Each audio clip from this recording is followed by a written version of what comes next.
அனைவருக்கும் வணக்கம். சென்னை செந்தமிழ் மன்றமும் அனைத்திந்திய சாதனை புத்தக நிறுவனமும் இணைந்து நடத்துகின்ற நாள்தோறும் நன்னூல் உணர்ச்சி விதியோடு நாடோறும் நன்னூல் என்று குறிப்பிடப்பட்டிருக்கும் அந்த பன்னாட்டு கருத்தரங்கத்திற்கு அனைவரையும் வருக வருக என வரவேற்பதில் பெருமகிழ்ச்சி கொள்கின்றோம். சான்றோர் பெருமக்களே, இன்றைக்கு 90வது நாள் நிகழ்வாக தொடர்கிறது. இந்த 90வது நாள் நிகழ்விற்கு அனைத்து சான்றோர் பெருமக்களையும், ஆசிரியர் பெருமக்களையும், மாணவ செல்வங்களையும், ஆய்வாளர் நண்பர்களையும் வருக வருக என வரவேற்பதில் பெருமகிழ்ச்சி கொள்கின்றோம். சான்றோர் பெருமக்களே, இன்றைக்கு இந்த 90வது அமர்வில் திருவள்ளுவருடைய 90வது அதிகாரத்திலிருந்து ஒரு அற்புதமான செய்தியை பகிர்ந்து கொள்ளலாம் என்று நினைக்கின்றேன். அதிலும் 90வது அதிகாரம் பெரியோரை பிழையாமை. அந்த பெரியோரை பிழையாமை அப்படின்ற அந்த அதிகாரத்தில் 10வது திருக்குறளாக இடம்பெற்றிருக்கின்ற ஒரு அற்புதமான சிந்தனையைத்தான் பகிர்ந்து கொள்ளப் போகிறோம். அது வரிசை எண்ணில் 900வது திருக்குறளாக இடம்பெற்றிருக்கிறது. இறந்தமைந்த சால்புடையர் ஆயினும் உய்யார் சிறந்தமைந்த சீரார் செறின். ரொம்ப அற்புதமான செய்தியாக இருக்கிறது. இறந்தமைந்த சால்புடையார் ஆயினும் உய்யார் சிறந்தமைந்த சீரார் செறின். ரொம்ப அழகான சிந்தனை. அது சிந்தனை மட்டுமல்ல, வாழ்வியல். அந்த வாழ்வியல் அனுபவத்தை இங்கே அற்புதமாக குறிப்பிடுகிறார். பெருமை பொருந்திய தவத்தில் சிறந்த மேலோருடைய கோபத்தை ஒரு நாளும் யாரும் கொல்லக்கூடாது. அப்படி கொல்வாராயின் அவருடைய கோபத்திற்கு ஆளாவதாக இருந்தால் அது எப்பேற்பட்டவராக இருந்தாலும் தப்ப முடியாது. சிறந்த துணை உடையவர்களுடைய அரசனே ஆயினும் அவர் கோபத்தில் என்றுமே தப்பி பிழைக்க முடியாது என்று மிக அற்புதமான சிந்தனை. அதுவும் பெரியோரை பிழையாமை. எந்த இடத்திலும் எந்த நேரத்திலும் பெரியோரை நாம் வணங்கக்கூடியவர்களாக இருக்க வேண்டுமே ஒழிய அவரிடம் குற்றம் காண்பவராகவோ அவருடைய கோபத்திற்கு ஆளாபவராகவோ இருத்தல் கூடாது என்ற கருத்தமைந்த ஒரு சிறந்த சிந்தனையாக இறந்தமைந்த சால்புடையார் ஆயினும் உய்யார் சிறந்தமைந்த சீரார் செறின் என்று அற்புதமாக இந்த செய்தியை மிக அழகாக திருவள்ளுவர் கொடுத்திருக்கிறார். இந்த திருக்குறள் சிந்தனையோடு இன்றைய ஆய்வாளரையும் அறிமுகம் செய்துவிடலாம். சான்றோர் பெருமக்களே, இன்றைக்கு 90வது நிகழ்வாக 90வது நாளில் இது நிகழ்கிறது. இந்த நிகழ்விற்கு முனைவர் சி. வனஜா அவர்கள் இன்றைய உரையை வழங்க காத்து கொண்டிருக்கிறார். இவர் கௌரவ விரிவுரையாளராக பணியாற்றி வருகிறார். தமிழ்துறை, காயிதே மில்லத் அரசு மகளிர் கல்லூரி, சென்னை. இப்படிப்பட்ட ஒரு அற்புதமான பேரும் புகழும் கொண்ட காயிதே மில்லத் அரசு மகளிர் கல்லூரியில அம்மையார் பணியாற்றி வருகிறார். இவரை பற்றி மேலும் நாம் சில செய்திகளை அறிமுகம் செய்யலாம் என்று நினைக்கின்றேன். புதுவை பல்கலைக்கழகத்தில் முதுகலை, ஆய்வியல் நிறைஞர், முனைவர் பட்டம் என்று இவருடைய படிப்பு அனைத்தும் புதுவை பல்கலைக்கழகத்திலேயே செய்து முடித்திருக்கிறார். இவருடைய ஆய்வு தலைப்பு தலித் இதழ்கள் உள்ளடக்க ஆய்வு என்று இவருடைய ஆய்வு தலைப்பாக அமைந்திருக்கிறது. இவருடைய கட்டுரைகள் என்று பார்க்கும்போது நீண்டு கொண்டே செல்கிறது. ஏறக்குறைய இவர் ஒரு 15 கட்டுரைகளுக்கு மேல எழுதியிருக்கிறார். எல்லாமே கள ஆய்வுகளோடு கூடிய தலைப்பாகவே இருக்கிறது. எந்த இடத்தில் என்ன பொருளை நாம் ஆய்வு செய்கிறோமோ அந்த பொருள் எங்கு நிகழ்ந்துள்ளதோ அந்த இடத்தில் நேரடியாக சென்று தகவல்களை சேகரித்து ஆய்வு செய்வது கள ஆய்வு என்று வழங்கப்படுகிறது. அப்படிப்பட்ட ஒரு அற்புதமான செயலை செய்து கொண்டு வருபவராக இவர் விளங்குகிறார். 15க்கும் மேற்பட்ட ஆய்வு கட்டுரைகளை இவருடைய அந்த ஆய்வு அனுபவம் அந்த இடத்திற்கே சென்று அந்த அனுபவங்களை சேகரிக்க கூடியவராக பெறக்கூடியவராக விளங்கி வருகிறார். அப்படிப்பட்ட இவருடைய ஆய்வுகளில் ஓரிரு தலைப்புகளை மட்டும் நான் சொல்லிவிடலாம் என்று நினைக்கின்றேன். அதுல நாம பார்க்கும்போது சுடலை மாடன் வழிபாடும் அதன் அரசியலும், இது கருத்தரங்க கட்டுரையாக புதுவை பல்கலைக்கழகத்துல இவங்க கட்டுரை வாசித்திருக்கிறார்கள். சங்க இலக்கியத்தில் வர்ண பாகுபாடு, அதுக்கு அடுத்தது இதுவும் வளர்தமிழ் பதிப்பகம் இந்த கட்டுரையா நூலான இது சரியாக குறிப்பிடல, பதிப்பகம் சொல்லியிருக்கிறாங்க, நூலாக தான் இருக்கும் என்று நினைக்கின்றேன். அதுக்கு அடுத்தது 11ஆம் உலகத்தமிழ் ஆராய்ச்சி மாநாட்டில் மணிமேகலையில் ஒரே நிமிடம் விளிம்பு நிலை மக்களின் வாழ்க்கை முறைகள், மணிமேகலையில் விளிம்பு நிலை மக்களினுடைய வாழ்க்கை முறை, இப்படி மனித இனம் சார்ந்த ஆய்வுகளாகவே இவருடைய ஆய்வுகள் தொடர்ந்து கொண்டு வருகின்றன. இந்த நிலையில் அம்மையார் அவர்களை வருக வருக என வரவேற்பதில் பெருமகிழ்ச்சி கொள்கின்றோம். வணக்கம் ஐயா. வணக்கம். வணக்கம் ஐயா. சான்றோர் பெருமக்களே, நாம் நாள்தோறும் இசைக்குயில் என்று அழைக்கப்படுகின்ற அம்மையார் காயத்ரி ஸ்ரீ கந்தவேல் அவர்களையும் சென்னை செந்தமிழ் மன்றமும் அனைத்திந்திய சாதனை புத்தக நிறுவனமும் வருக வருக என வரவேற்பதில் பெருமகிழ்ச்சி கொள்கின்றோம். இவர் இலங்கையில் யாழ்ப்பாண பல்கலைக்கழகத்தில் விரிவுரையாளராக பணியாற்றி வருகிறார். அதே நிலையில் தமிழகத்தில் இருந்து தன்னுடைய முனைவர் பட்டத்தை மேற்கொண்டு வருகிறார் என்பதும் கூடுதல் செய்தியாக சொல்லி, என்றைக்கோ சொல்லி இருக்க வேண்டும், இன்றைக்கு அது சொல்ல ஒரு எண்ணம் தோன்றியது, அதனால் சொல்லிவிடுகிறேன். இப்படி இவருடைய ஆய்வும் தொடர்ந்து சென்று கொண்டிருக்கிறது.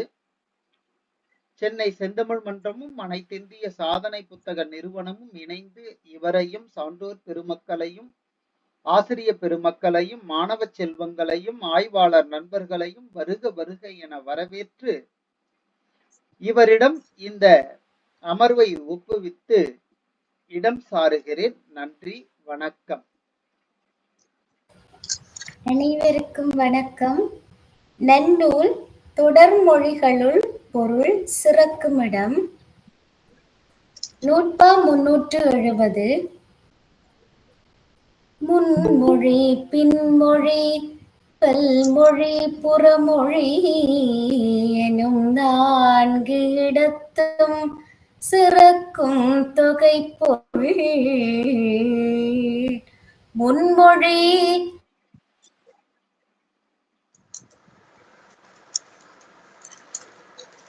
இடத்தும் சிறக்கும் தொகைப்பொருள். வல்லொற்றுவரினே இடத்தொகையாகும். வெல்லொற்றுவரினே பெயர்த்தொகையாகும். நூற்பா 371. வல்லொற்றுவரினே இடத்தொகையாகும். வெல்லொற்றுவரினே பெயர்த்தொகையாகும்.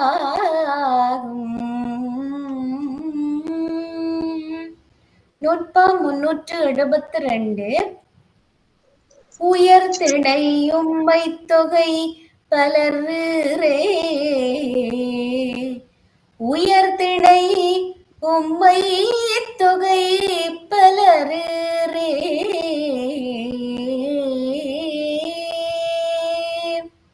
நூற்பா 373. தொக்குழி மயங்குன 2 முதல்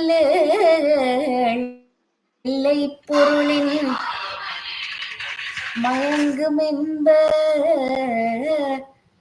தொக்குழி மயங்குன 2 முதல்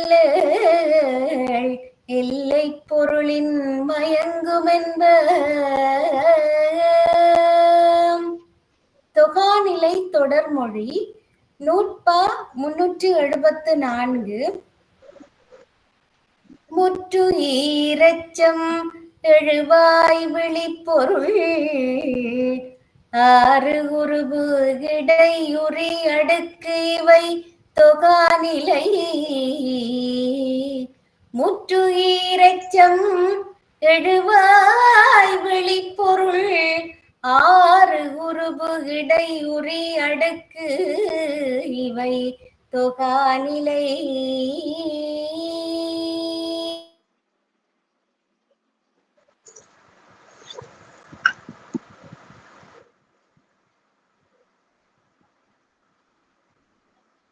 அம்மா கேக்குதுங்களா?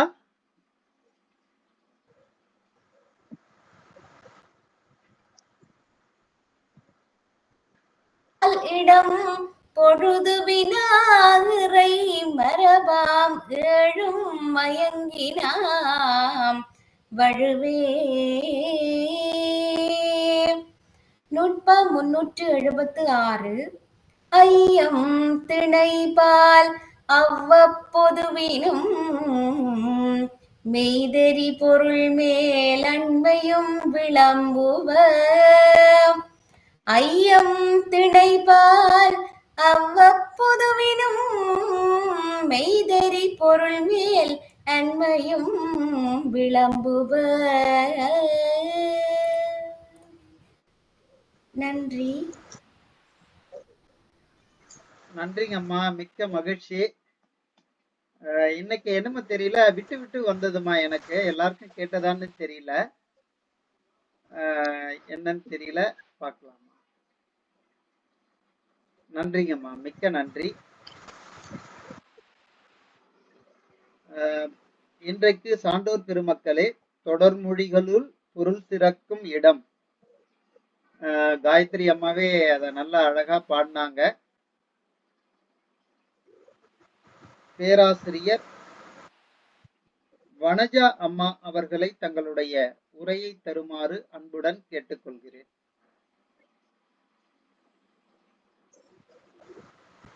வணக்கம் ஐயா. வணக்கம். உங்க வீடியோ தெரியலங்கம்மா. வணக்கம் ஐயா, கேக்குதுங்களா ஐயா? கேக்குதுங்கம்மா, பேசலாம். சென்னை செந்தமிழ் மன்றத்திற்கு எனது வணக்கங்கள். சென்னை செந்தமிழ் மன்ற நிறுவன தலைவர் ரமேஷ் அவர்களுக்கும், துணைத் தலைவர் தனஞ்செழியன் அவர்களுக்கும், செயலாளர் திருமதி விமல் அவர்களுக்கும், உலக சாதனையாளர்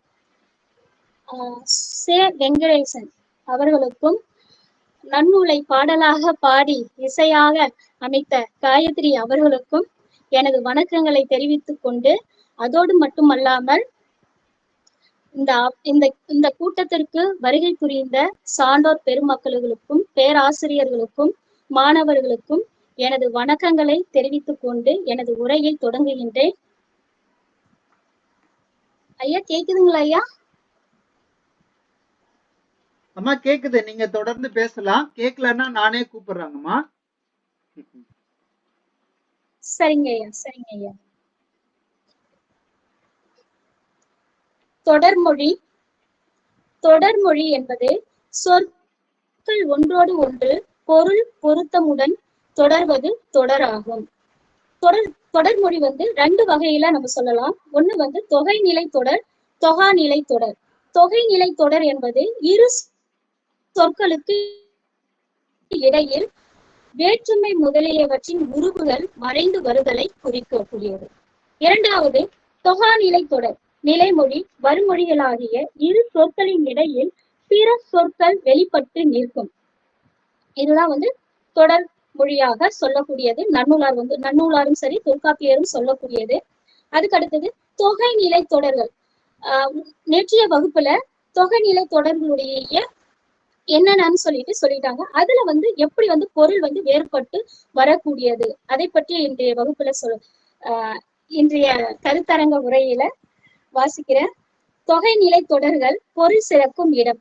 தொகை நிலையால் வரும் இரு சொற்களில் முதலில் நிற்கும் சொல்லை முன்மொழி என்றும், இரண்டாவது நிற்கும் சொல்லை பின்மொழி என்றும் குறிப்பிடுவர். தொகைநிலை தொடர்களில் எம்மொழிகளில் பொருள் சிறக்கும் என்பதை 4 வகையாக பிரித்து நன்னூலார் கூறுவர். முன்மொழி, பின்மொழி, பன்மொழி, புறமொழி எனும் 4 இடத்தும் சிறக்கும் தொகை பொருள் என்று நன்னூலார் 370வது நூற்பாவில் குறிப்பிடுகிறார். முன்மொழியில் பொருள் சிறத்தல், பின்மொழியில் பொருள் சிறத்தல், அனைத்து மொழிகளிலும் பொருள் சிறத்தல். இந்த இடத்துல அனைத்து மொழிகளும் நன்னூலார் கூறியிருக்கிறார். ஆனா தொல்காப்பியர் இரு மொழிகளில் சொல்லியிருக்கிறார். இரு மொழிகளில் சொல்லியிருக்கிறார் தொல்காப்பியர். புற மொழிகளில் பொருள் சிறத்தல். முன்மொழியில் பொருள் சிறத்தல் என்பது வேற்றுமை தொகை, பண்பு தொகை, வினை தொகை, உண்மை தொகை ஆகிய தொகைகளில் முன்மொழிகள் இனம் விளக்கி நிற்குமானால் அம்முன்மொழிகளில் பொருள் சிறக்கும். வேங்கைப்பூ. எடுத்துக்காட்டு வேங்கைப்பூ வேற்றுமை தொகை. இத்தொடரில் 6ஆம் வேற்றுமை தொகையாகும். பல வகை பூக்களில் தன் ஈரம் பலவற்றையும் விளக்கி வேங்கை மரத்தின் பூவை மட்டும் குறிப்பதால் முன்மொழியில் பொருள் சிறக்கின்றது என்று சொல்லலாம். வெண் தாமரை பண்பு தொகையில வரக்கூடியது. இத்தொடர்ல பல வகை தாமரைகளில் ஒரு வகையை மட்டும் குறித்து தாமரை பூவின் ஏனைய இனங்களை விளக்கியதால் முன்மொழியில் பொருள் சிறந்தது. அதே மாதிரி ஆடு பாம்பு வினைத்தொகை, வேர்க்கன் ஊமை தொகை. இந்த வினைத்தொகை ஊமை தொகையிலும் முன்மொழிகள் இனம் விளக்கி நிற்றலால் அம்மொழிகள்ல பொருள் சிறந்தது என்று எடுத்துக்கொள்ளலாம். நன்னூலார் சொல்லக்கூடிய கருத்துக்கள். பின்மொழியில் பொருள் சிறக்குதல். வேற்றுமை தொகை பண்பு தொகையிலே முன்மொழிகள் இனம் விளக்காமல் நின்றால் பின்மொழிகளில் பொருள் சிறக்கும். வேற்றுமை தொகை பண்பு தொகையிலே முன்மொழிகள் இனம் விளக்காமல் நின்றால் பின்மொழிகளில் பொருள் சிறக்கும். தன் இமை வேற்றுமை தொகை, செஞ்ஞாயிறு பண்பு தொகை. இவ்வெடுத்துக்காட்டுகள்ல வந்துள்ள இமை, ஞாயிறு என்பன இனம் இல்லாதவனவாகும். அப்படி இருந்தும் கண் என்பது செம்மை என்பதும் இனத்திலிருந்து பிரித்து காட்டுவதற்கு வராமல் வெறும் அடைமொழியாய் வந்துள்ளன. இதனால் இத்தொடர்களில் பின்மொழியில் பொருள் சிறந்து உள்ளது என்பதை தெரிந்து கொள்ளலாம். அனைத்து மொழிகளிலும் பொருள் சிறத்தல். அனைத்து மொழிகளிலும் பொருள் சிறத்தல். உண்மை தொகைகளில் அனைத்து மொழிகளிலும் இனம் விளக்கலும் விலகாமையும் இன்றி தொகை சொற்கள் நிற்றலால் அவ்வனைத்து மொழிகளிலும் பொருள் சிறந்தது. ராப்பகல் கபிலப்பரணர் என்று சொல்லலாம். புறமொழியில் பொருள் சிறத்தல். அதுல தொல்காப்பியர் வேற்றுமை மயங்கியல் 83வது நூற்பாவில வேற்றுமையின் தொகை விரி இயல்பு வேற்றுமை பொருளை விரிக்கும் காலை ஈற்று நின்று இயலும் தொகைவையின் பிரித்து பல்லாராக பொருள் புணர்ந்து இசைக்கும் எல்லா சொல்லும் உரிய அன்மொழி தொகைக்கு சொல்லக்கூடிய நூற்பாடு வேற்றுமை மயங்கியல்ல சொல்லியிருக்காரு. வேற்றுமை தொகை விரித்து பொருள் காணும் இடத்து அண்மை தொகையை விரிக்கும் காலத்து பொருள் விளங்கும் பொருட்டு சேர்க்கப்படும் சொற்கள் எல்லாம் ஈண்டும் சேர்த்தும் விரிக்கப்படும் என்று சொல்வார் தொல்காப்பியர். தாழ்குழல் என்பது அன்மொழி தொகை தாழ்குழலை உடைய வேற்றுமை தொகையாக விரிந்து வளர்ந்துள்ளது என்பதை சொல்வார். அதுக்கடுத்தது வேற்றுமை வீணை பண்பு ஊமை உண்மை ஆகிய தொகைநிலை தொடர்களுக்கு புறத்தே அல்லாத சில மொழிகள் தொக்கு நின்று மறைந்து பொருள் தருவது அன்மொழி ஆகும். பொற்சொடி வந்தால் இத்தொடரில் உள்ள பொற்சொடி என்னும் சொல் பொன்னாலான வளையல் என்னும் பொருளை தரக்கூடியது. மூன்றாம் வேற்றுமை உருவு பயனும் உடன் தொக்க தொகையாகும்.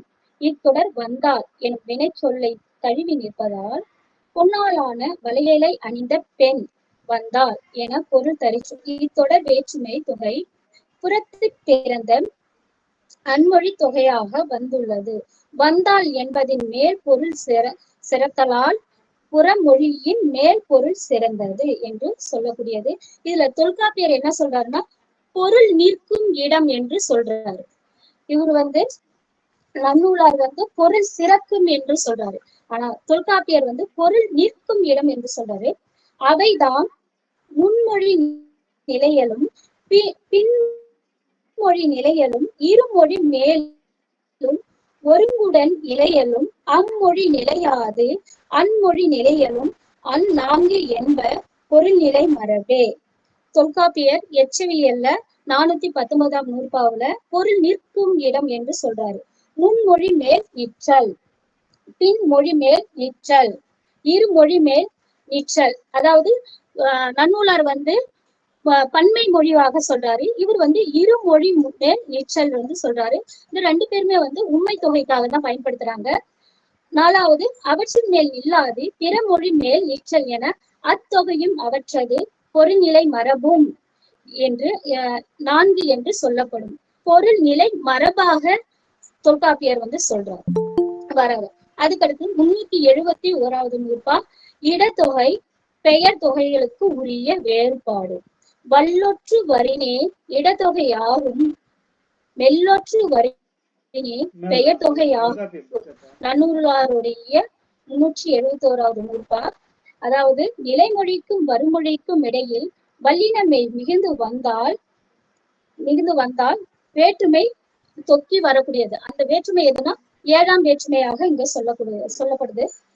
2வது மெல்லினமை இடையில் மிகுந்து வந்தால் பெயர்கள் தொக்க இரு பெயர் ஒட்டு பண்பு தொகையாக வருமா.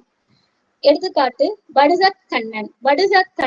வடுகக்கண்ணன் என்பது நிலைமொழிக்கும் வறுமொழிக்கும் இடையில் வல்லினமை இவை விரியும் போது வடுக நாட்டின் கண் பிறந்த கண்ணன் என்னும் தொடரில் கண் 7ஆம் வேற்றுமை தொகை வந்துள்ளது. 2வது வடுங்கண்ணன் நிலைமொழிக்கும் வறுமொழிக்கும் இடையில் வெள்ளினமை இவை விரியும் பொழுது வடுகற்கு மகனாகிய கண்ணன் என்னும் தொடர் இரு பெயருனா வடுக கண்ணன் பண்பு தொகையாக ஆகிய வந்துள்ளது. அதுக்கடுத்து 3வதாக அவர் சொல்றாரு நன்னூலார் மெய்யெழுத்து மிகா மொழிகளில் சொல்வது என்றால் குறிப்பால் மட்டுமே பொருள் துணிய வேண்டும் என்று சொல்றாரு. வடுக அரசன் வடுக வணிகன் என்று குறிப்பால் மட்டுமே புரிந்து கொள்ள வேண்டும் என்று சொல்றாரு. இதைய தொல்காப்பியர் இதுக்கு ஒரு 2 லைன்ல இவருக்கு அந்த வல்லொற்று வரினே இடத்தொகையாகும் நெல்லொற்று வரினே பெயர் தொகையாகும் என்று தனியாவே இவர் நூற்பா சொல்லியிருக்காரு. ஆனா தொல்காப்பியர் என்ன சொல்றாரு சொற்கள் விகாரம் அடைதல் என்ற நூற்பால சொல்லியிருக்காரு. அந்நான்கு சொல்லும் தொடுக்கும் காலை வலிக்கும் வழி வலித்தலும், மெலிக்கும் வழி தொகுத்தலும், விரிக்கும் வழி விரித்தலும், தொக்கும் வழி தொகுத்தலும், நீட்டும் வழி நீட்டலும், குறிக்கும் வழி குறுக்கலும், நாட்டல் வழியை என்மனார் புலவர்.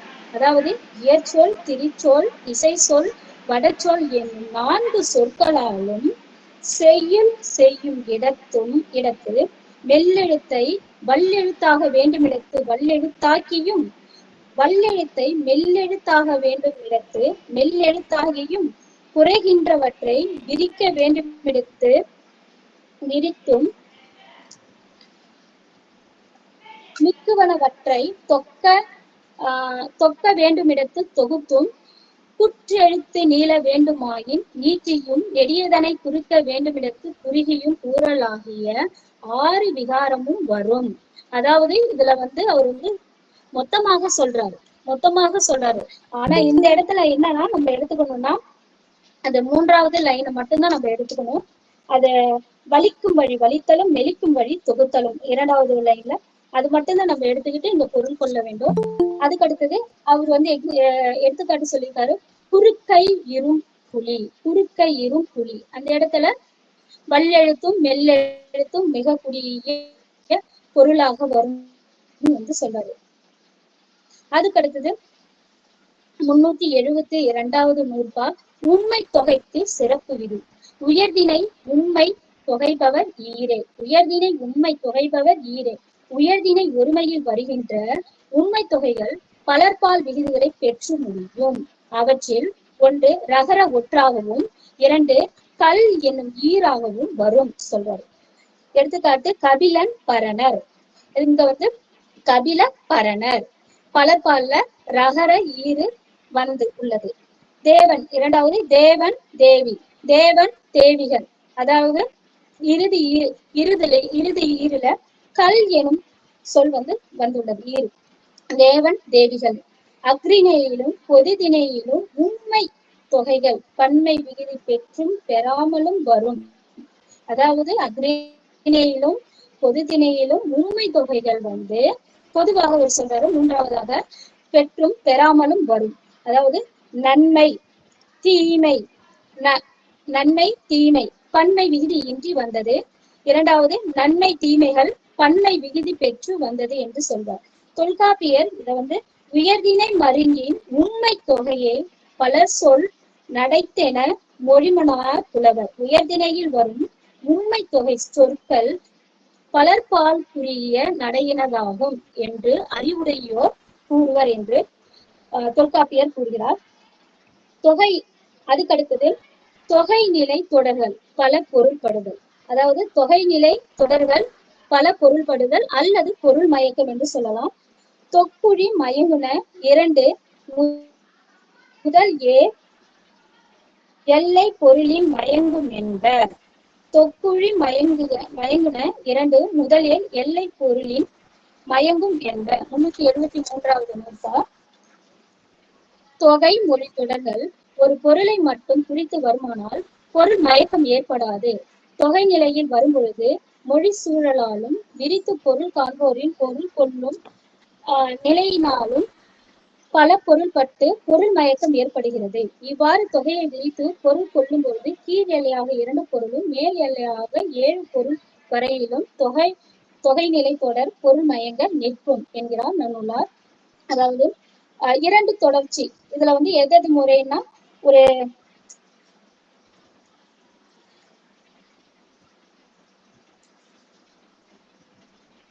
ஒரு 8 கிட்ட அவர் சொல்லி இருக்கிறாரு. மயிலைநாதர் சொன்ன பின்னாடி 3 கொடுத்திருக்கேன். 2 தொடர்ச்சி பொருள் மயங்கிய ஒரு தொடர் தொகை மொழி. தெய்வ வணக்கம், தெய்வத்தை வணங்கும் வணக்கம். 2ஆம் வேற்றுமை தெய்வத்தை ஐ எனும் 2ஆம் வேற்றுமை உறுப்பும் பயனும் உடன் தொக்க தொகையாகும். தெய்வத்திற்கு வணங்கும் வணக்கம். தெய்வத்திற்கு இங்கேயும் வேற்றுமை தொகை வந்திருக்கு. அதுக்கடுத்தது 3 தொடர்ச்சி பொருள் மயங்கிய ஒரு தொடர் தொகை மொழி. தற்சேர்ந்தார், தன்னை சேர்ந்தார், தன்னை 2ஆம் வேற்றுமை தொகை வந்திருக்கு. தன்னோடு 3ஆம் வேற்றுமை தன் கண் சேர்ந்தார், கண் 7ஆம் வேற்றுமை தொகை வந்திருக்கு. அதுக்கடுத்தது 4 தொடர்ச்சி பொருள் மயங்கிய ஒரு தொடர் தொகை மொழி. சொல்லிலக்கணம். சொல்லினது இலக்கணம். சொல்லினது இலக்கணம். சொல்லினது அது என்பது சொல்லினது இலக்கணம். 6ஆம் வேற்றுமை உருபை பெற்று நிற்கின்றது. அதுக்கடுத்தது சொல்லினது சொல்லுக்கு இலக்கணம். சொல்லுக்கு இலக்கணம். சொல்லுக்கு இலக்கணம் என்பதும் 4ஆம் வேற்றுமை உருபு தொக்கி நிற்கின்றது. சொல்லின் கண் இலக்கணம். 7ஆம் வேற்றுமை தொகை. சொல்லினது இலக்கணம் கூறிய நூல். அன்மொழி தொகை. ஆக இந்த 4 தொடர்ச்சி பொருள்கள் ஒரு தொடர் தான். 4 புணரும் பொழுது 4 இடத்திலேயும் 4 வேற்றுமையிலேயும் அது பொருள் தரக்கூடியதாக ஒரு தொடர்மொழி வரக்கூடியதை தான் இங்க சொல்றாரு. அதுக்கடுத்து 5 தொடர்ச்சி பொருள் மயங்கிய ஒரு தொடர் மொழி. ஒரு தொடர் தொகை மொழி.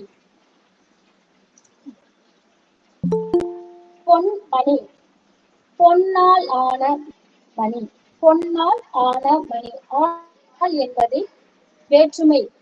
அதாவது ஆள். பொன்னால். பொன்னால் என்பது 3ஆம் வேற்றுமை உருபை கொண்டு உருகும் பயனும் உடன் தொக்க தொகையாக வந்துள்ளது. அதுக்கடுத்து பொன்னோடு சேர்ந்த மணி. பொன்னோடு சேர்ந்த மணி 3ஆம் வேற்றுமை உருபை பெற்று 3ஆம் வேற்றுமை உருபை பெற்று உருகும் பயனும் உடன் தொக்க தொகையாக வந்துள்ளது. அதுக்கடுத்து பொன்னாகிய மணி.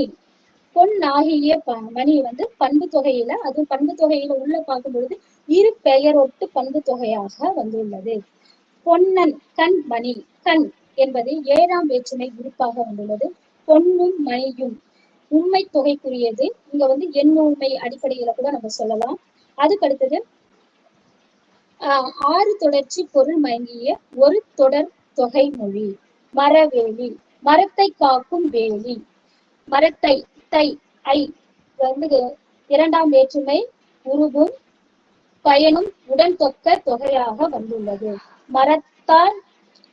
மரத்தாலான வேலி 3ஆம் உருவு வேற்றுமையும் உருவும் பயனும் உடன் தொக்க தொகையாக வந்துள்ளது. அதுக்கடுத்தது மரத்துக்கு வேலி 4ஆம் வேற்றுமை உருவாக வந்துள்ளது. மரத்தின் புறத்து வேலி. மரத்தின் பின் 5ஆம் வேற்றுமை உருவும் பயனும் உடன் தொக்க தொகையாக வந்துள்ளது. அதுக்கடுத்து மரத்தினது வேலி. மரத்தினது அது 6ஆம் வேற்றுமை உருவாக வந்துள்ளது. மரமாகிய வேலி. மரமாகிய வேலி இரு பெயரொட்டு. மரம் என்பது ஒரு பெயர், வேலி என்பது ஒரு பெயர் ஆகிய இரு பெயரொட்டு பண்பு தொகையாக வந்துள்ளது.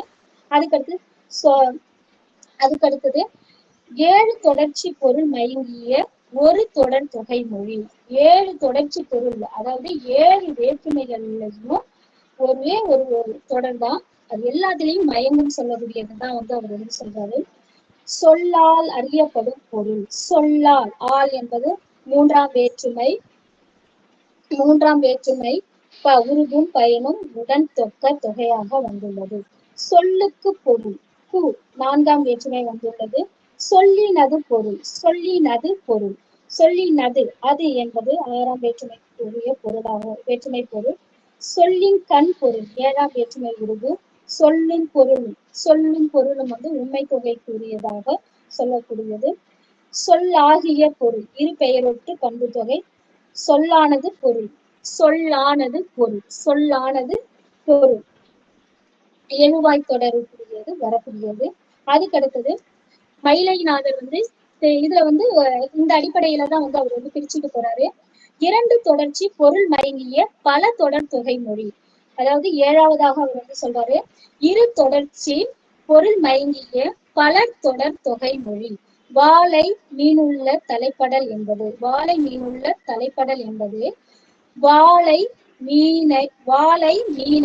உள்ளலை தலைப்படல் என்பதும் வாளை மீன் உள்ளலை தலைப்படல் எனவும் வரும் வேற்றுமை தொகையை தொக்கி வரக்கூடியது. அதுக்கடுத்து 3 தொடர்ச்சி பொருள் மயங்கிய பலர் தொடர் தொகை மொழி. புலிகோள் யானை. புலியை கொன்ற யானை. புலியால் கொல்லப்பட்ட யானை, புலியினால் கொல்லப்பட்ட யானை என்று வேற்றுமை தொகை 3 தொடர்களிலுமே புரிந்து வரக்கூடியதை சொல்லியிருக்காங்க. அதுக்கடுத்து 4 தொடர்ச்சி பொருள் மயங்கிய பல தொடர் தொகை மொழி. குரங்கெறி விலங்காய் என்பது குரங்கை எரிந்ததை விலங்காய், குரங்கை எரிந்ததை விலங்காய், குரங்கால் எரியப்பட்ட விலங்காய், குரங்கிற்கு எரிந்த விலங்காய், குரங்கின் எரியப்பட்ட விலங்காய் என வேற்றுமை தொகைகளை தொக்கி வரக்கூடியதுன்னு சொல்றாங்க. அதுக்கடுத்து தொகைநிலை தொடர்மொழி.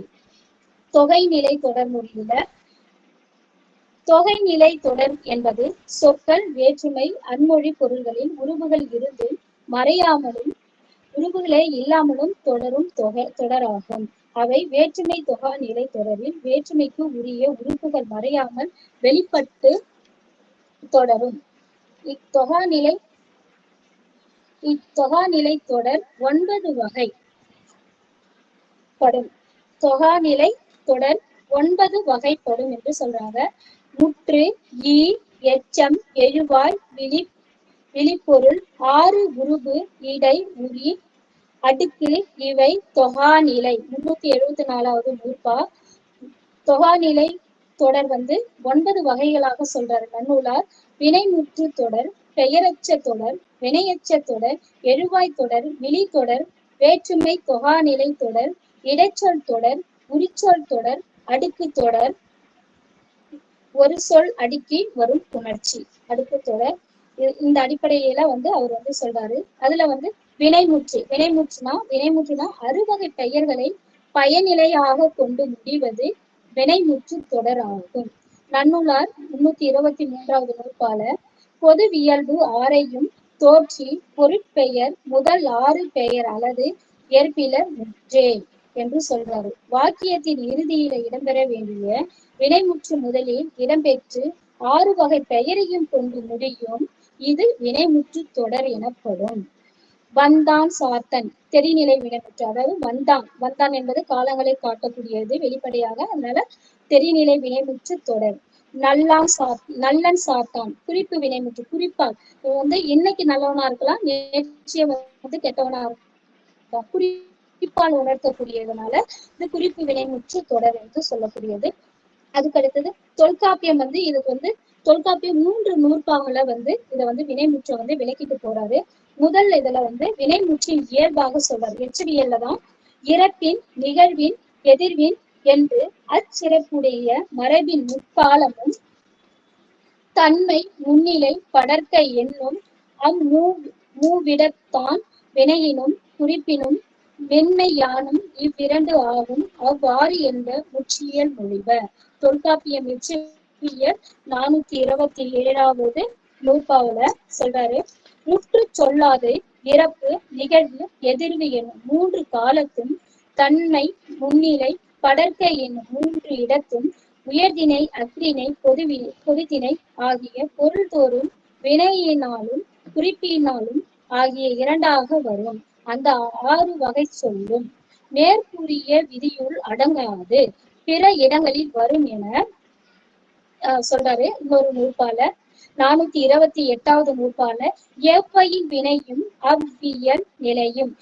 428வது நூற்பாவுல வினைமுற்றிற்கு வேறு விதி கூறி அவர் வேறு விதி கூறுறாரு. அந்த இடத்துல தாம் தத்தம் சொற்கள் பல அடுக்கி வந்தாலும் தம்முள்ள இயாது, தம்முள் வராது, எவ்வகையாலும் பெயரை கொண்டே முடியும் என சொல்றாரு. பெயரை கொண்டே முடியும் என அவைதாம் தத்தம் கிளவி அடுக்கின வரினும் எத்திரத்தானும் பெயர் முடிப்பினவே. 429வது எச்சவியல் நூற்பாவுல வினைமுற்றுக்கு முடிவாக கூறுகின்றார் தொல்காப்பியர். ஆகையால் வினைமுற்றில் வகைகளை கூறி தொடக்கத்துல அந்த முதல் நூற்பாவுல 427வது நூற்பால வினைமுற்றுடைய வகைகளை கூறுறாரு. 428வதுல அவற்றுக்கு வேறு விதி, அதாவது வினை முற்றுக்கு வேறு வகையாக விதி கூறப்பட்டு இறுதியாக பெயரை கொண்டே முடியும் என்கிறார். பெயரை கொண்டே முடியும் என்கிறார் இறுதியாக. இது இந்த மாதிரியாக சொல்லிட்டு இருக்காரு. அதுக்கு அடுத்தது எச்சத்தொடர். வினைமுற்றுடைய சொல்லியாச்சு. எச்சத்தொடர் பொருள் முற்று பெறாமல் எஞ்சி நிற்கும் தொடர் எச்சத்தொடர் ஆகும். இது இரு வகைப்படும். ஒண்ணு வந்து பெயரச்ச தொடர். விரித்து கூறன 10 வகையாக நன்னூலார் வந்து சொல்லியிருக்கிறாரு. நம்மளுக்கு வந்து இதுல வந்து நூற்பாவின் படி நான் எடுத்திருக்கேன். இதுல வந்து இரு வகையாக சொல்லுவேன். ஈர் எச்சம் சொல்றதுனால பெயரச்சம் வினையச்சம் வந்து சொல்லியிருக்காங்க. பெயரச்சம் பெயரை வந்து எச்சம் என்பது முற்று பெறாத வினைச்சொல்லாகும். முடிக்கும் சொல்லாக பெயரை பெற்று வரும் எச்சம் பெயரெச்சம் எனப்படும். இதுல எச்சமும் பெயரும் சேர்ந்த தொடர், எச்சமும் பெயரும் சேர்ந்த தொடர் பெயரச்ச தொடர் எனப்படும். எடுத்துக்காட்டு வந்த பையன், வந்த வந்த காலங்களை சொல்லக்கூடியதுனால தெரிநிலை பெயரச்ச தொடர்.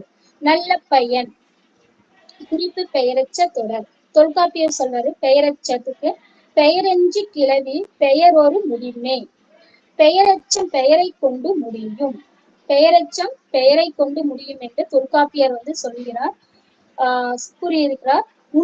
உண்ட முருகன் என்று. அது வினையச்ச தொடர். வினையச்ச தொடர் வினையை கொண்டு முடியும் எச்சம் வினையச்சம் எனப்படும். எச்சம் வினையை கொண்டு முடியும் போது அது வினையச்ச தொடர் ஆகின்றது. படித்து வந்தான் தெரிநிலை வினைத்தொடர்.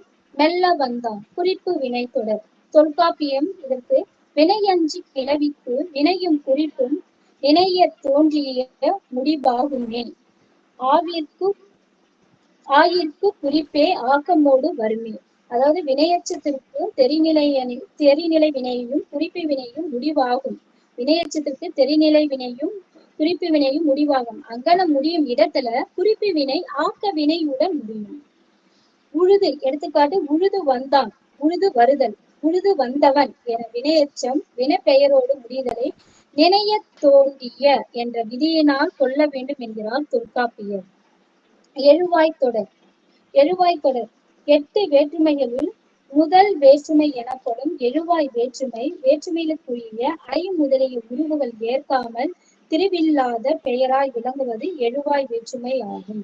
இது வினை, வினா, பெயர் ஆகியவற்றை பயனிலையாக பெற்று எழுவாய் தொடராக வரும். பெயர் மட்டும் தனித்து வரும் பொழுது எழுவாய் ஆகாது.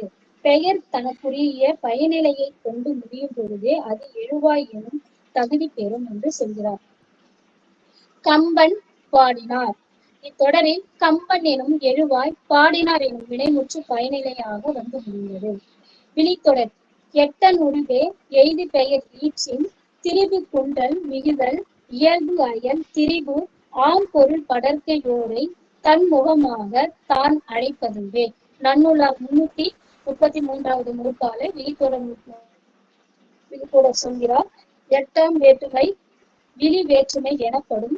இவ்விழி வேற்றுமையினுடைய உருவுகள் படர்க்கை பெயரின் ஈற்றில் மிகுதலும் திரிதலும் கெடுதலும் இயல்பாதலும் ஈற்றயல் எழுத்து திரிதலும் ஆகும். இது ஏவல் வினையை கொண்டு முடியும். விழியும் ஏவல் வினையும் சேர்ந்த தொடர் விழித்தொடர் எனப்படும். எடுத்துக்காட்டு கண்ணா வா விழித்தொடர். கண்ணா வா விழியையும் ஏவலையும் சேர்ந்து கண்ணா வா சொல்லக்கூடியது. வேற்றுமை தொகா நிலை தொடர். உருவுகள் பெற்று வரும் வேற்றுமைகள் 2 முதல் 7 வரை மொத்தம் 6 ஆகும். இந்த 6 வேற்றுமைகளின் உருவுகள் வெளிப்பட நின்று தொடரும் தொடர் வேற்றுமை தொகாநிலை தொடர் எனப்படும். பாடத்தை படித்தான் தை ஐ 2ஆம் வேற்றுமை தொகாநிலை தொடர். கத்தியால் குத்தினான் ஆள் 3ஆம் வேற்றுமை தொகாநிலை தொடர். மகளுக்கு கொடுத்தான் பூ 4ஆம் வேற்றுமை தொகாநிலை தொடர். நிலையின் வீடு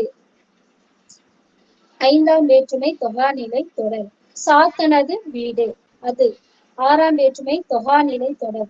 வான் கண் நிலா 7ஆம் வேற்றுமை தொகாநிலை தொடர். கண் என்று வீதனார். அதுக்கடுத்து இடைச்சொல் தொடர். இடைச்சொல் தொடர் இடைச்சொல்லின் இலக்கணத்தை தொல்காப்பியர் சொல் அதிகாரம் 7வது இயலிலும் இடையியல் சொல் அதிகாரத்துல இடைச்சொல் தொடரை வந்து தொல்காப்பியமும் இடையியல் பகுதியில தான் பயன்படுத்திருக்காங்க. நன்னூலாரும் இடையியல் பகுதியில தான் பயன்படுத்திருக்காங்க. ஆனா வந்து இடைச்சொல்லின் இலக்கணத்தை தொல்காப்பியர் சொல் அதிகாரம் 7வது இயலிலும் நன்னூல் சொல் அதிகாரம் 4வது இயலிலும் விளக்கி கூறுகின்றார். பெயர் சொற்கள் வினைச்சொற்கள் ஆகியவற்றில் ஒட்டி நின்று அவற்றின் பொருளை சிறப்பாக எடுத்துக் கூறும் தன்மை உடையவை இடைச்சொற்கள் ஆகும். இடைச்சொற்களுக்கு என்று தனியாக வேறு ஒரு செயலும் இல்லை. இந்த கருத்தை கூறும் நூற்பா இடை எனப்படுவது பெயரோடும் வினையோடும் நடைபெற்று இயலும் தமக்கு இயல்பு இலவே என்று தொல்காப்பியர் சொல்லதிகாரத்தை 251வது நூற்பால கூறுகிறார். அதுக்கடுத்து நன்னூலாரும் 420வது நூற்பாவுல இடைச்சொல்லை பற்றி கூறுகிறார்.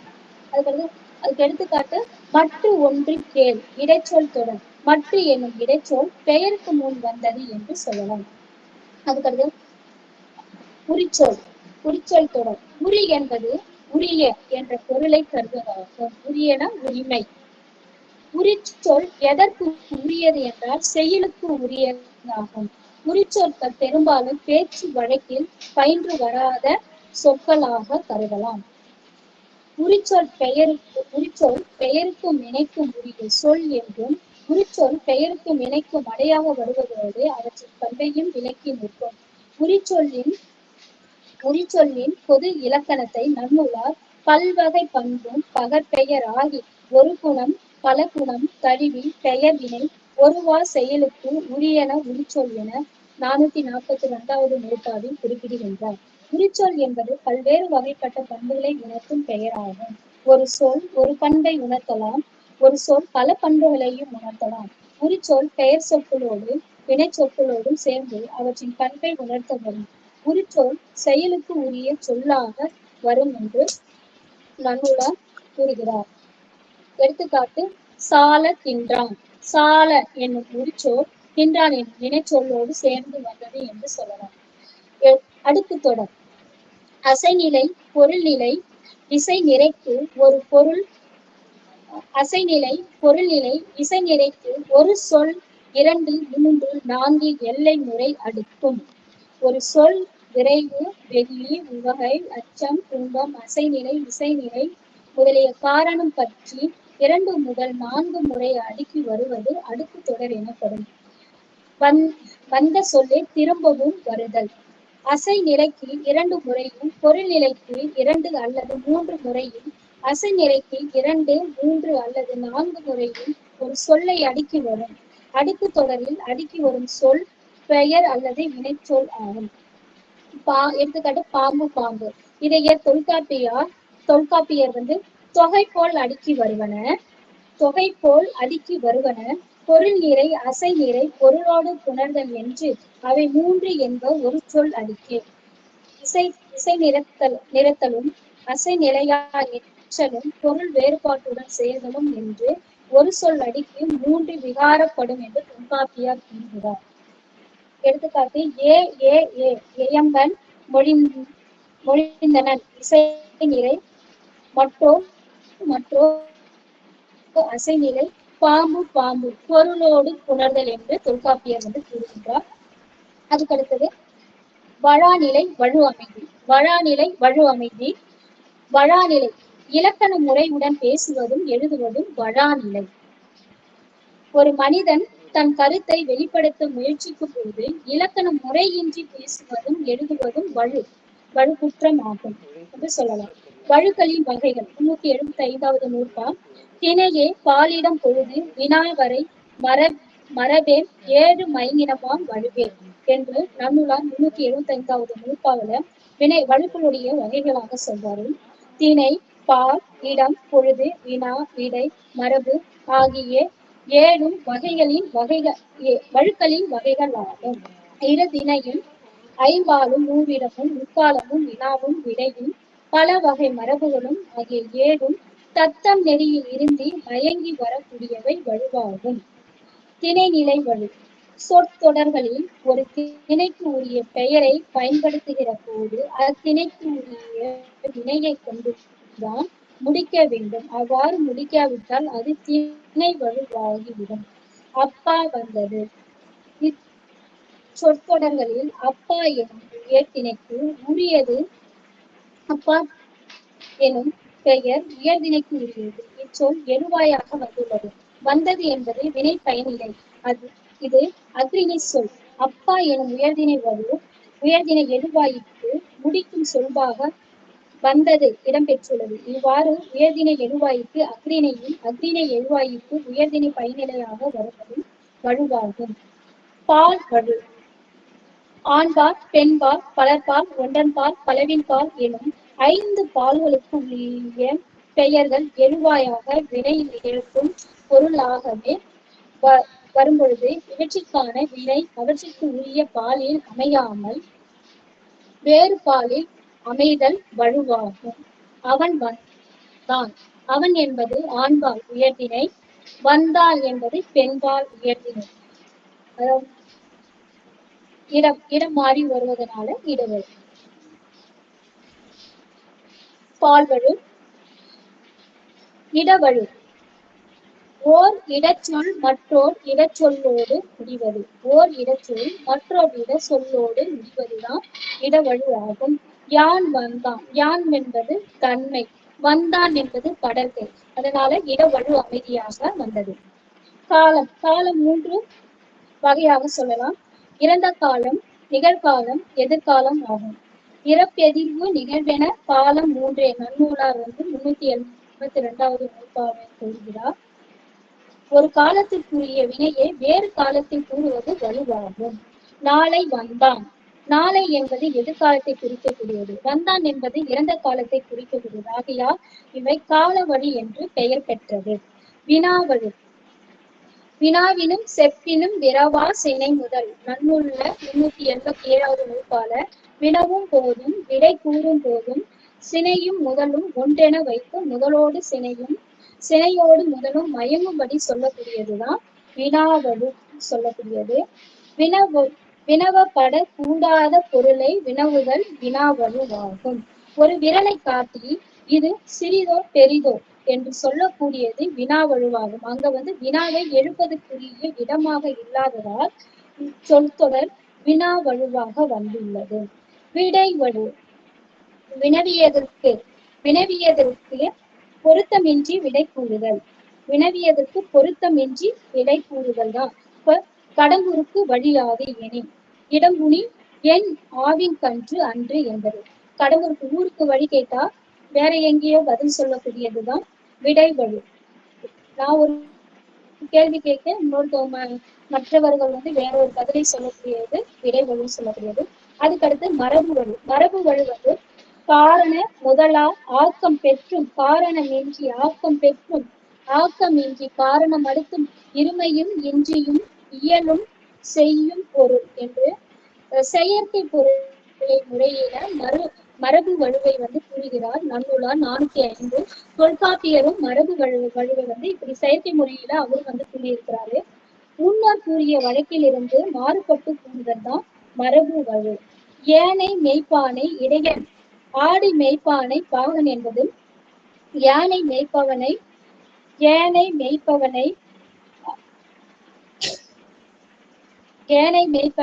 பாகன் என்றலும் ஆடி மெய்ப்பவனை இடையன் என்றலும் வர வேண்டும். அதுக்கு மாறாக வந்துள்ளதால் இது மரபொழுவாக ஏற்றுக்கொள்ள முடியும். அதுக்கடுத்தது தொல்காப்பியத்துல சொல்லியிருக்காங்க திணை பால்களுடன் வினா விடைகள் வலுவாமல் காத்தல். அதாவது ஐயம் திணை பால் அவ்வ பொதுவினும் மெய்திரி பொருள் மேல் அண்மையும் விளிம்புக. நன்னூலார் சொல்லியிருக்கிறாரு. 376வது நூற்பா. திணை பால்களுடன் வினா விடைகள் வலுவாமல் காத்தல். ஐயம் திணை பால் அவ்வ பொதுவினும் மெய்திரி பொருள் மேல் அண்மையும் விளிம்புக. அதாவது திணையிலும் பாலிலும் ஐயம் தோன்றுவது உண்டு. அவ்விடங்களில் அத்திணைகளுக்கும் பால்களுக்கும் உரிய சிறப்பு சொல்லால் வினவக்கூடாது, பொது சொல்லால் வினவ வேண்டும் என்று சொல்கிறார் நன்னூலார். 3வது ஐயம் நீங்கி உண்மை தெரிந்த பொருள் மேல் அல்லாத தன்மை வைத்தும் கூறல் வேண்டும் என்கிறார் நன்னூலார். உரைப்பர். ஐயம் நீங்கி உண்மை தெரிந்த பொருள் மேல் அல்லாத தன்மை வைத்தும் கூறல் வேண்டும் என உரைப்பர் நன்னூலார். திணையில் ஐயம் வினவுதல். குற்றியோ மகனோ என திணையில் ஐயம் தோன்றிய விடத்து அங்கு தோன்றுகின்ற உருனா உருவத்தை சொல்லக்கூடியது என வினவ வேண்டும். அதில் உரு என்பது இரு திணை பொதுச்சொல். அதை விடுத்து தோன்றுகின்றவன் என உயர்திணை சொல்லையோ, தோன்றுகின்றது என அஃறிணை சொல்லையோ வினாவினால் திணை வழுவும் வினாவழுவும் ஏற்படும் என்று சொல்கிறார். பாலில் ஐயம் வினவுதல். உயர் திணையில் பால் ஐயம் தோன்றிய விடத்து பொது சொல்லால் வினவ வேண்டும். ஆண்மகனோ பெண் மகளோ, ஆண்மகனோ பெண் மகளோ அங்கே தோன்றுகின்றவர் என வினவ வேண்டும். அதை விடுத்து தோன்றுகின்றவன் தோன்றுகின்றவர் என சிறப்பு சொல்லால் வினவினால் பால் வழுவும் வினாவழுவும் ஏற்படும் என்று சொல்கிறார்.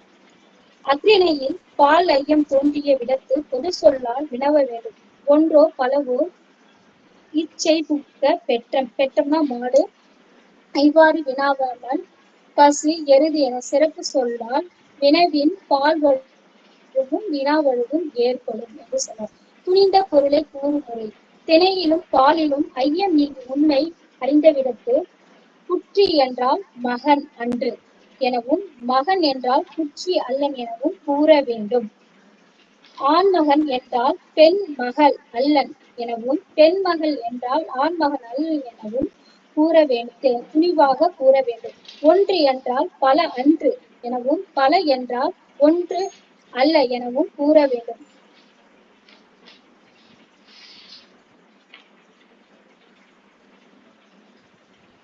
இறுதியாக உள்ள தொகைநிலை தொடர்களுடைய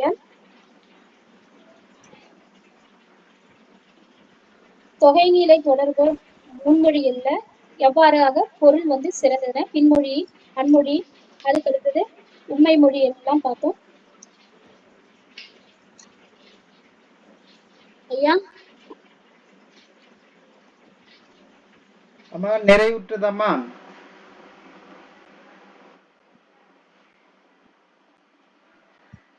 நிறைவுற்றுது ஐயா. ரொம்ப மகிழ்ச்சிங்கம்மா, ரொம்ப மகிழ்ச்சி. உங்களுடைய தேடல், வழங்கிய விதம், சில பதற்றத்தோட நீங்க வழங்கினீங்க. அந்த பதற்றம் இல்லைன்னா உங்களை மிஞ்சறதுக்கு ஆளே இல்லைன்ற மாதிரி ஆயிடும். அதனால அந்த பதற்றம் எங்குமே தேவையில்லை.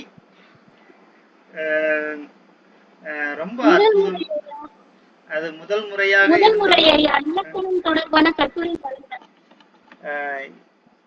உங்களுடைய ஆய்வு அனுபவமே நிறைய செய்திகளை கொடுத்திருக்கோமா. அதனால பதற்றம் கொள்ள வேண்டிய தேவையில்லை.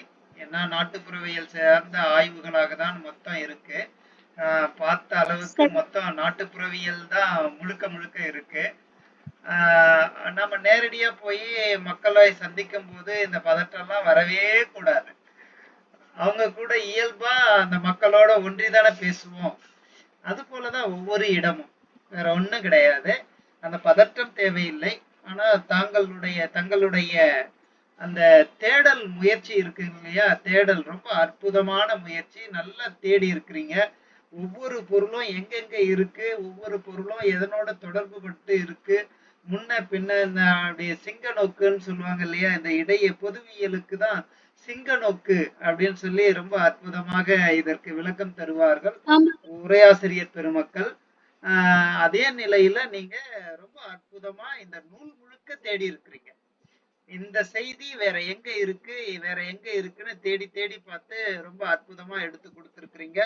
மிக்க மகிழ்ச்சிங்கம்மா. ரொம்ப உங்களுடைய உழைப்பை ரொம்ப மெச்ச பாராட்டுகிறோம். நன்றி. சான்றோர் பெருமக்களே, வாருங்கள் பேசுவோம். நன்றி. நன்றிங்கம்மா, நன்றி. ஐயா ராமலிங்கம் பேசுறீங்க, தஞ்சாவூர்ல இருந்து. ஐயா மகிழ்ச்சி, பேசுங்க ஐயா. அம்மா வாழ்த்துக்கள், அம்மாவுக்கு வாழ்த்துக்கள். பதட்டம் இருந்தாலும் அந்த தேடி கண்டுபிடிக்கிற அந்த ஆய்வு நோக்கு சிறந்ததா இருக்கு. ரொம்ப தெளிவான கருத்துக்களை ஒன்று ஒப்பிட்டு சொன்னமைக்கு நன்றி அம்மா. அது தேர்வு செய்த ரமேஷ் ஐயாவுக்கும் நன்றி. ஐயா நன்றி. நன்றி.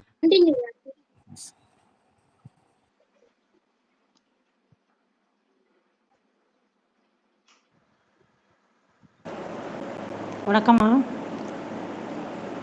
வணக்கம்மா. பேசுறாங்க. வணக்கம். அருமையா இருந்துச்சுமா. அது ரமேஷ் ஐயா சொல்ற மாதிரி நிறைய தேடுதல்கள் உதாரணங்களை வந்து நல்லா பொருத்தி காமிச்சு ஆய்வை வந்து நல்லா பண்ணியிருந்தீங்கம்மா. வாழ்த்துக்கள்டா.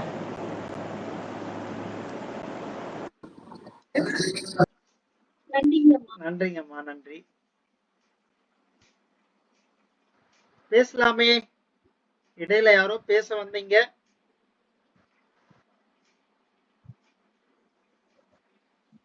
தனலட்சுமி அம்மா பேசலாம்.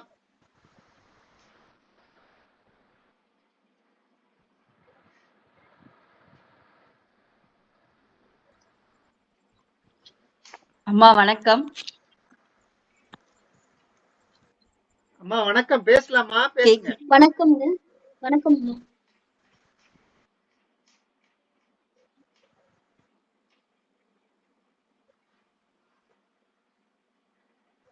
மற்றவர்களும் பேசலாம், வாருங்கள். கேக்குதாம்மா? அம்மா கேக்குது. நீங்க உரையாடும் போது விளக்கம் கூறும்போது எங்களை பார்த்து பேசியிருந்தா இன்னும் கொஞ்சம் நன்றாக இருந்திருக்கும் என்று நான் கருதுகின்றேன். அவங்க எழுதி வச்சதை பார்த்துட்டாங்க, வேற ஒண்ணும் இல்ல. அதுதான் ஐயா வந்து சொன்னாங்க முதல் முறை கொஞ்சம் அவ்வப்போது வந்து நம்ம வந்து மாணவர்களை பார்த்து பேசுறோம்.